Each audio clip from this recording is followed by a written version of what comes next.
Welcome to this episode of Dateline. Dateline? Yeah, don't you remember Dateline? No, I don't remember. I mean, I remember it, but we never really watched it. So. Okay. Well, it's like 2020. It's just Sure. somebody, one network's version of, Baba Rawawa, whatever. I feel like it was Dan Rathers in Dateline. Anyway, I'm Don. I'm Lachelle. This is Morrison Madness. Yes, it is.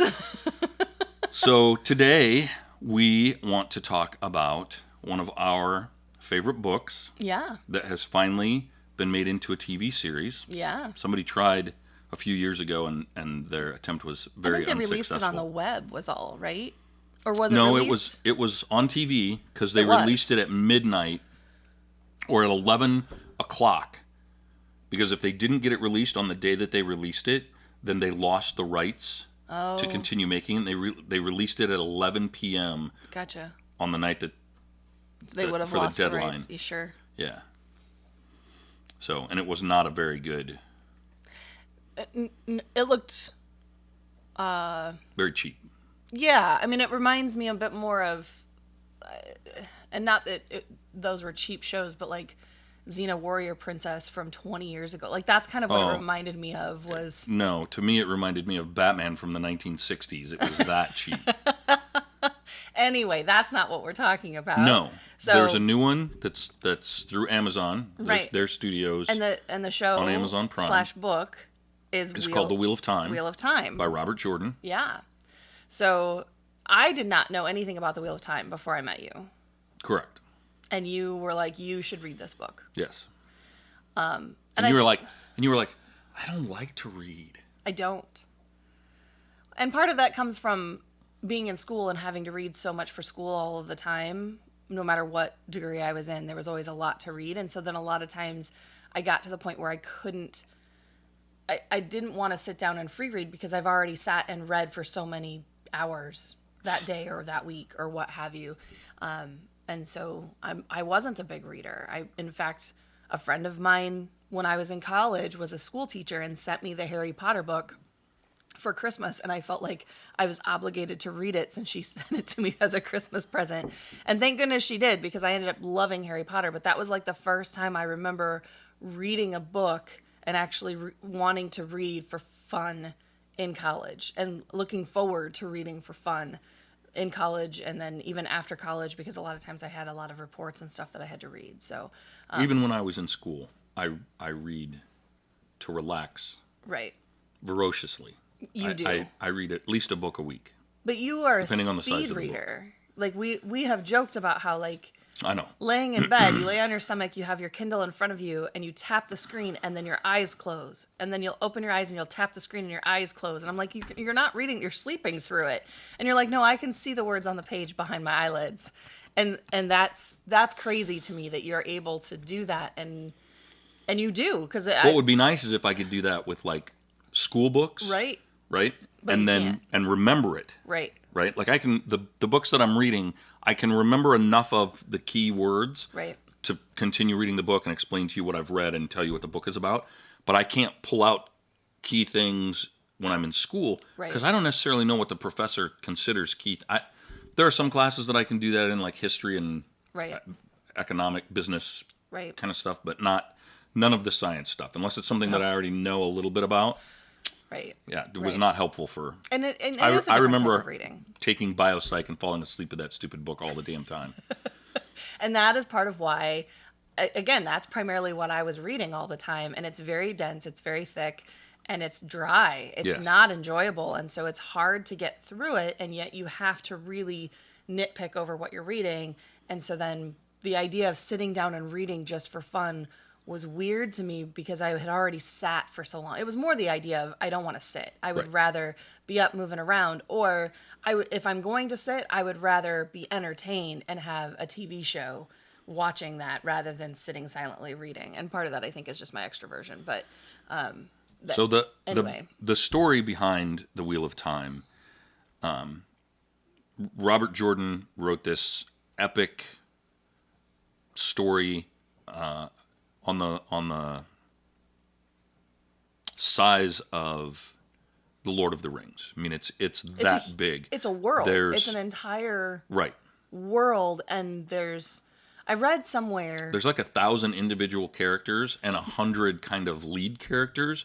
I mean, there's only 10 main characters, but there's like 100 lead characters and over 1,000 individual characters. Yeah, there's 100 characters that you actually read from their perspective at some point during the book. The first book itself is around 800 pages. I don't remember exactly how many. Right. And then there's 14 total books. Right. Some of the books are 12 to 1,500 pages. And then there's a prequel. So there's technically 15 in the series, Well, right? and several of the books he went back and wrote preambles.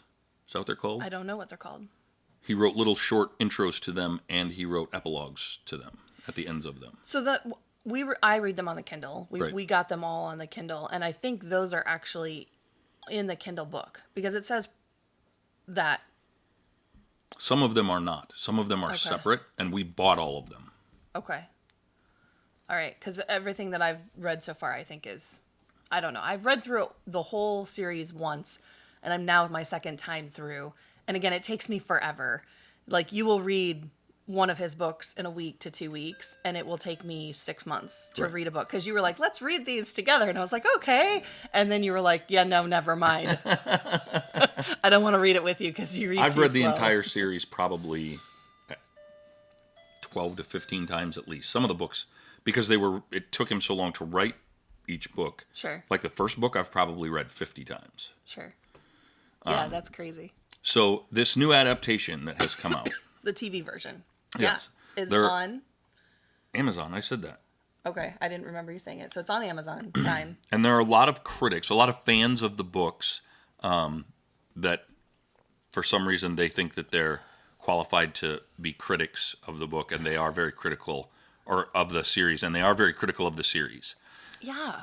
Everywhere from complaining about the color of the people that have been cast in the parts to the fact that the first 3 series kind of blended stuff from the first 2 to 3 books in, and even included some stuff that never happened in the books.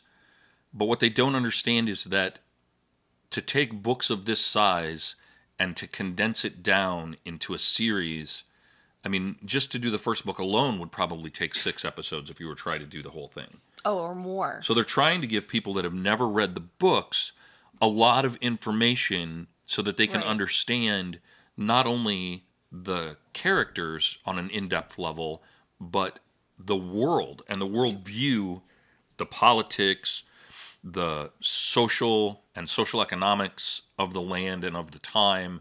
Right. And there's just so much, and it's hard to condense all that information into a few episodes. Well, and I think again, people that tend to read, especially this type of genre, which is it's fantasy, right? And so they tend to. It's borderline fantasy science fiction. Yeah, but it's more fantasy. But I think one of my things, and I said this when I first started reading it, that first book almost felt too slow. Because there's so much character development. There's a ton of character development, and they're traveling together, and he really is very descriptive. I mean, it's beautiful descriptions, but again, when you're thinking about if you're seeing it on a TV screen, he could take 10, 20 pages to describe a scene that you literally absorb in less than 30 seconds looking at it on a TV screen. And so, while yes, there's components that they're kind of mixing up the order, and evidently there's stuff coming from the first book and second book, and again, I'm not as well versed in where things happen within the storyline, and I've only read it fully once, and again, I'm reading it for the second time now, and so I wouldn't say I'm an expert on the series, but I enjoy it, and I know enough to have a general conversation about the story. But that's one of the biggest critical things that I've been reading online from other people is that, he keeps jumping around, or they jump around from this was in the first book, this was in the second book, and then they go back to the first book, or that they're kind of rearranging how things happened. And that's really frustrating to those that were fans of the books and readers. But at the same time, I feel like this TV show... Even stuff that's only from the first book is out of order, and they've added some things in. Right. So we don't... spoiler alert, we're going to talk about some stuff we should have started off that has happened in the show.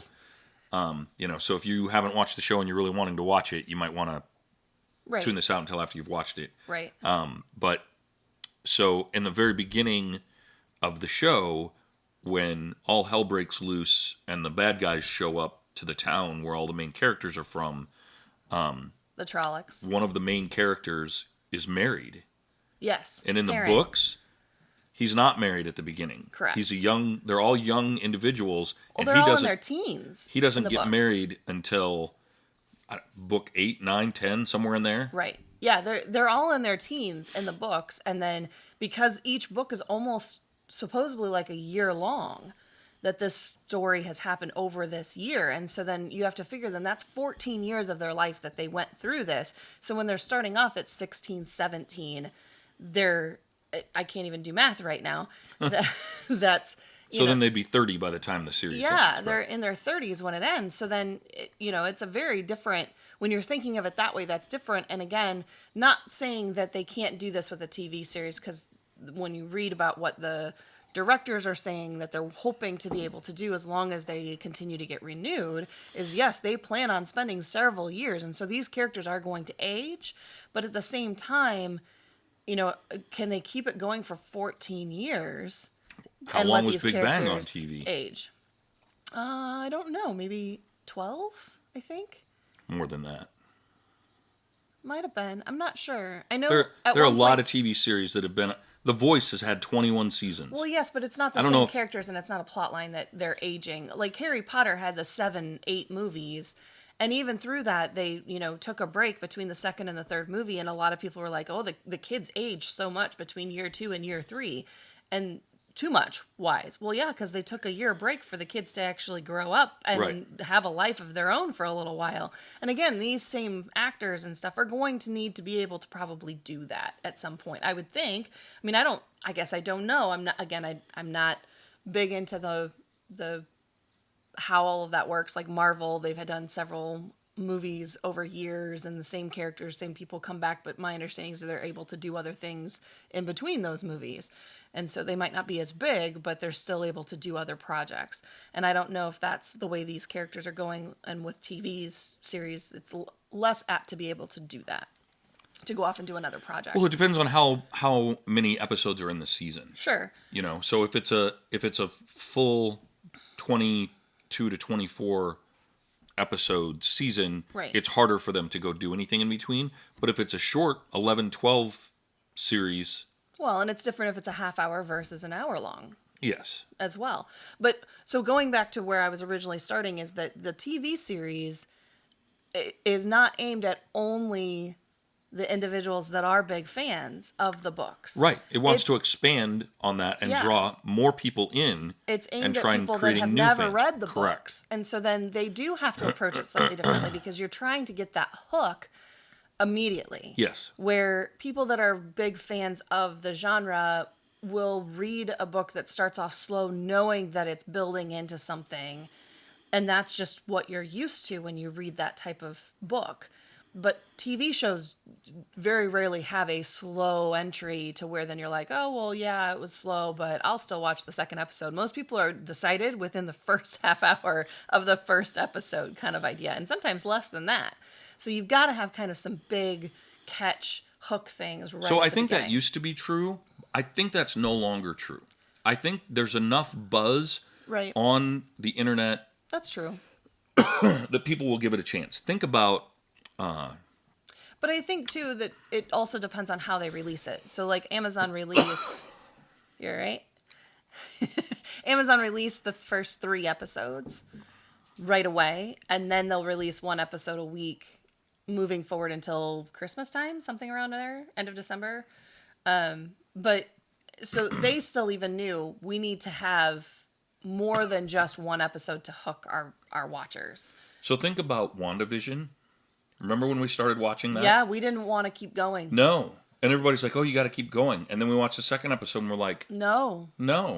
this is not. No. Like, I don't even know what's going on. Right. Doesn't make sense. I'm so confused. This is But- some director got high on mushrooms and marijuana and tried to do a revisionist thing. But if we hadn't been fans of Marvel and things that way, I don't think we would have. You say fans of have you ever read a Marvel comic book? No. No.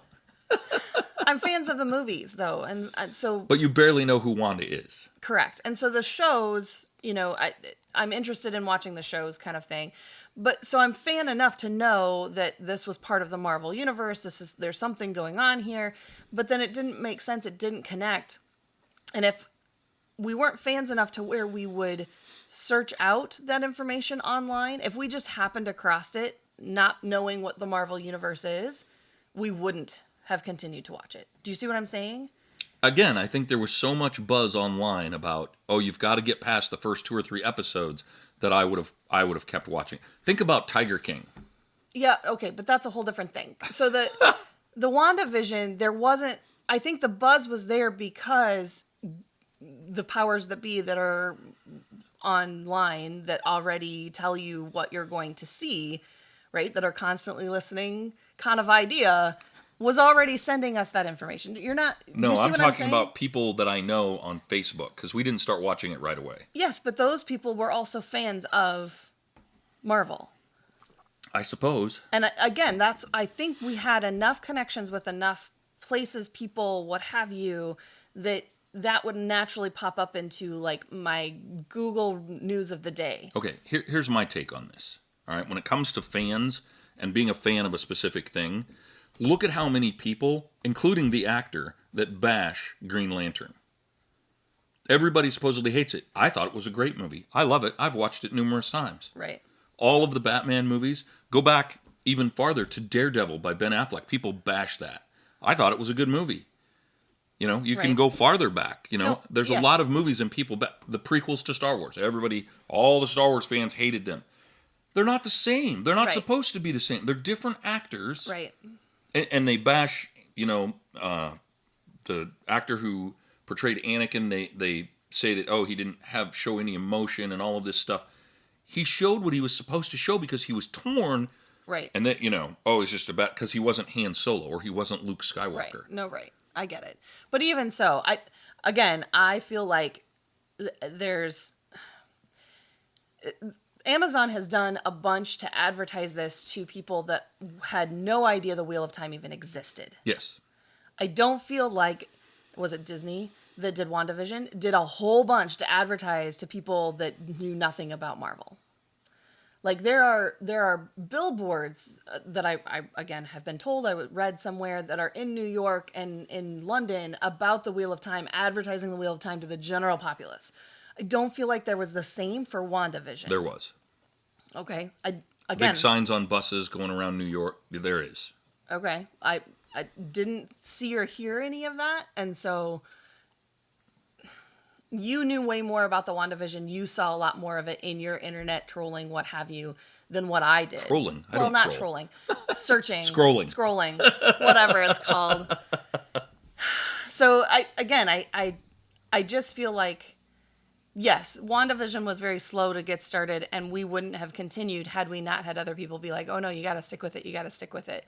But I feel like that's a unique thing. I don't think that that's a constant thing, and I think that in the long run, the Wheel of Time, not taking that extra time and making it super slow to begin with, was a smart move.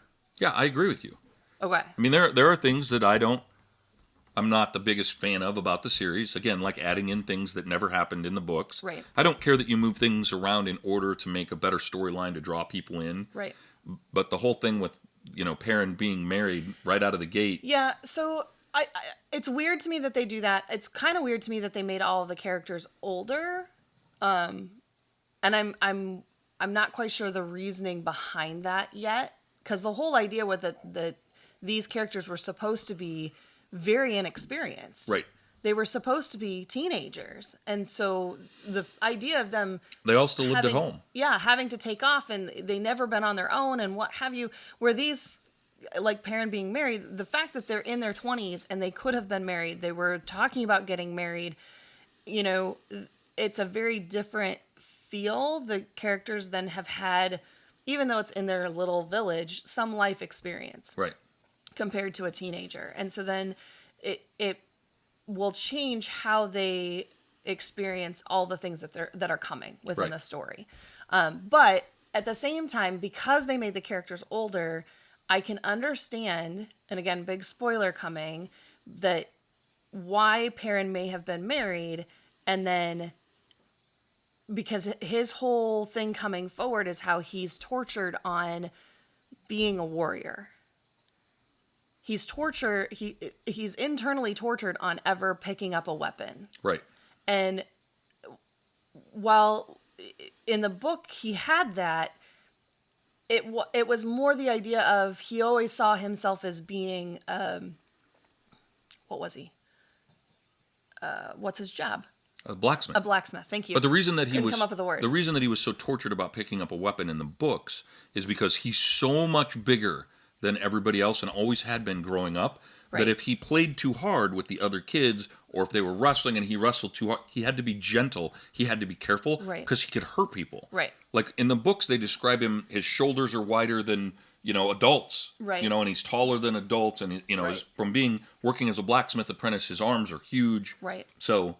Right. And maybe that's part of why they didn't take that storyline path, is that they didn't have an actor that they felt like fit that. And they felt like this person, that the actor that's currently there, and I'm sorry, I don't know his name, was able to play the character Perrin well, that they needed to change that slightly and give him this reason as to why he doesn't want to pick up a weapon.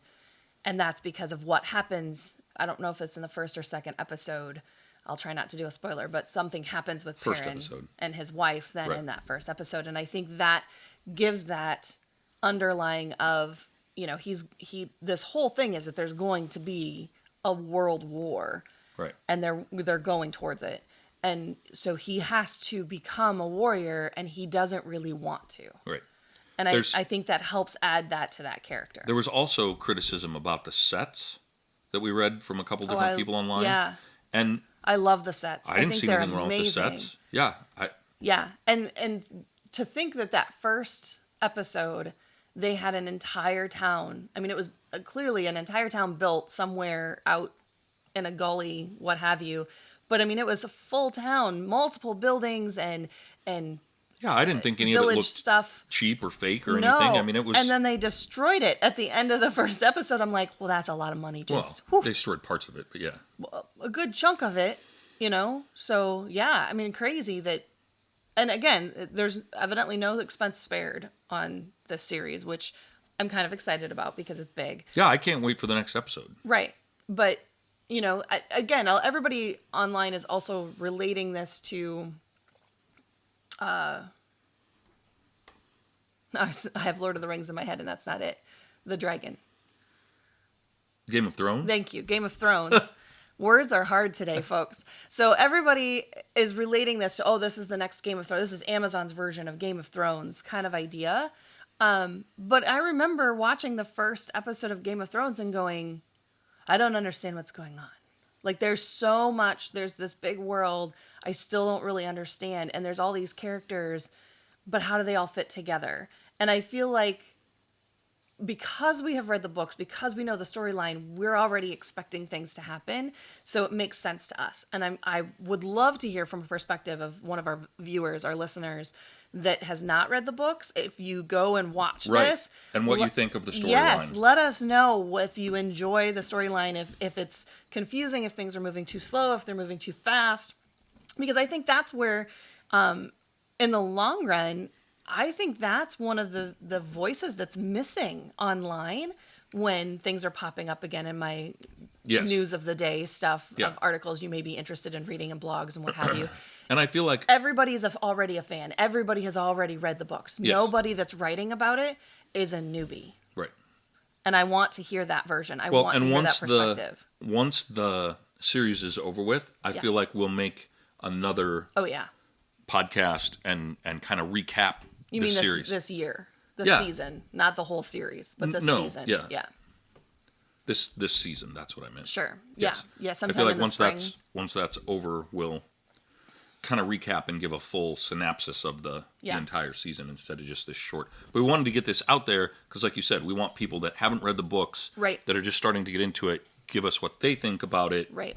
whether or not they plan to continue watching it. And we should mention again, make sure you're following us on Facebook, Twitter, Instagram, and comment on those. We'll try and throw up a post at some point here about The Wheel of Time and watching it on Amazon. And feel free to comment on that and tell us if you're a newbie, if you already like the books, all of those kinds of things, and give us your perspective, because we really do want to hear the perspectives from other people.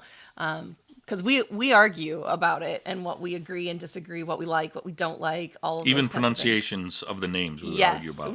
We have always argued about the pronunciation of the names from the book, and now that they're on TV and they're still pronouncing, like some of them are pronouncing a third way. You and I would have certain ways that we would pronounce them, and they're pronouncing it yet a different way. Right. So, anyway, so. I again, overall, I'm enjoying the series. I'm enjoying it's it. great. Again, I can't wait till the next one comes out. Yes, I hope that it is constantly continued throughout the whole 14 books, and they're able to do everything that they want to do with it, because they're doing it well, I think. I think so too. So that's our take on The Wheel of Time by Amazon. We hope you enjoyed that, and we hope that maybe you'll be interested in watching it as well. And join us in on that. Anything else you want to say? No, I think that's it. All right. Well, we'll let you go. We hope to see you again next time. Hope you had fun. Take care.